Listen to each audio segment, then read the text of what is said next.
Good morning साथीहरू, welcome back to my channel. हाम्रो घरदेखि बिहानै चाहिँ कस्तो राम्रो देखेको क्या है। आज 2-3 दिन भयो घाम मजाले लगाइरहेको थियो। म पनि नुहाएर भर्खर आइपुगेँ है। अब चाहिँ म नास्ता खान्छु। हाम्रो घर साइडमा चाहिँ बाटोको काम हुँदैछ, त्यही भएर बाटो बनाउँदै हुनुहुन्छ। कति धेरै साउन्ड आउने कि त्यो मेसिन चलाउँदाखेरि है। त्यही पनि अब म चाहिँ खाना बनाउनुतिर लागेँ। खाना चाहिँ आज मैले चनाको बनाइरहेको छु। अनि चना चाहिँ मैले पहिल्यै उसानेको थिएँ है। अनि उसानेर ग्रेभी बनाएँ। अब म भात पनि पकाउँछु। भात बनाएर अब इन्डक्सनमा चाहिँ बनाउनको लागि राखिदिएँ। अनि तरकारी भन्दा पनि चटनी नै खानु मन लाग्यो, अनि त्यही भएर पुदिनाको चटनी बनाउनु लाएँ। हामी चाहिँ खानासाना खाएर अनि मम्मी र म भएर घर बस्दा झ्याउ लगाइराखेको थियो। अनि यसो जाम घुम्नुको लागि भनेर निस्किएको है।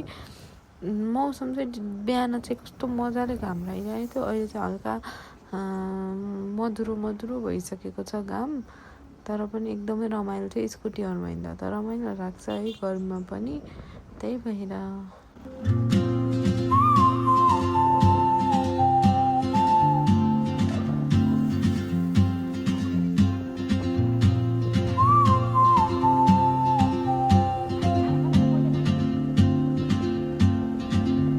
She moves like a map with no border, a whisper caught in the wind.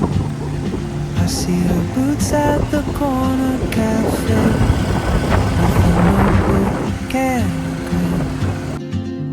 She's chasing skies I've never named, while I stay in my lane.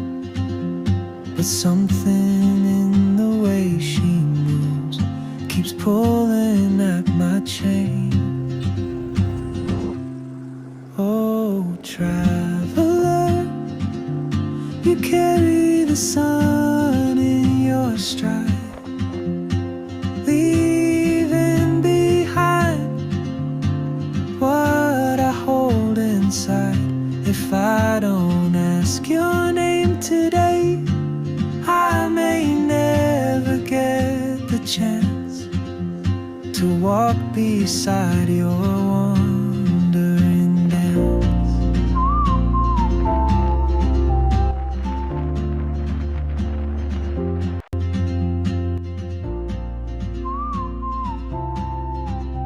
Finally हामी चाहिँ आइसकेका छौँ। हेर्नु न कस्तो राम्रो छ कि हाम्रो पाल्पा चाहिँ यति राम्रो छ नि है।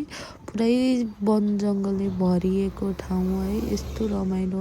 अनि हामी चाहिँ यहाँ यसो फोटोहरू अनि भिडियोहरू खिच्नु भनेर मम्मी र म भएर आएको। त्यस्तो अरू केही पनि प्लानिङ थिएन। अब घर अनि कति बस्नु है, घर बस्दा बस्दा नि झ्याउ लाग्छ। अनि त्यही भएर हेर्नु न कस्तो राम्रो भ्यू देखा छ कि म त एकदम कतै जानै पर्दैन के। हामी चाहिँ यसो अलि मासतिर गएर फोटो भिडियो खिच्ने भनेर, तर सल्लाहले गर्दाखेरि चाहिँ यस्तो चिप्लिराखेको थियो कि हामी रोडबाट अलिकति माथि आएर अब फोटो भिडियोहरू खिच्न लागेछौँ। सोच्दै थियौँ यहाँ चाहिँ पिकनिकहरू ड्राई पिकनिकहरू साथीहरूसँग आउँदाखेरि चाहिँ एकदमै रमाइलो थियो है। तर हामी चाहिँ मम्मी र म मात्र भएर आएको थियौँ। यस्तो शीतल हावा चल्दा चाहिँ एकदम रमाइलो भएको थियो। हामी चाहिँ अब एकछिन फोटो भिडियोहरू खिच्छौँ है।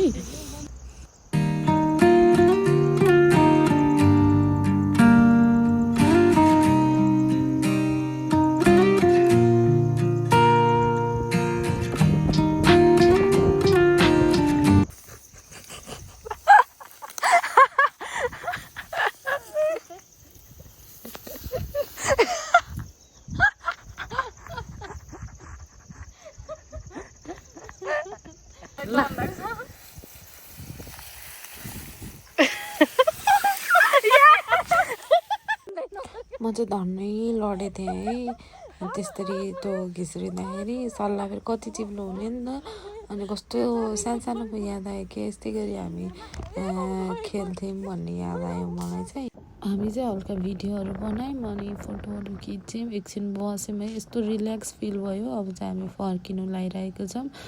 हामी चाहिँ माथिको बाटो फर्केको थियौँ है, तर त्यहाँनिर चाहिँ बाटो नै रहेनछ क्या। आजभोलि त हरेक ठाउँमा कस्तो राम्रो बनाएको है सिनारीहरू।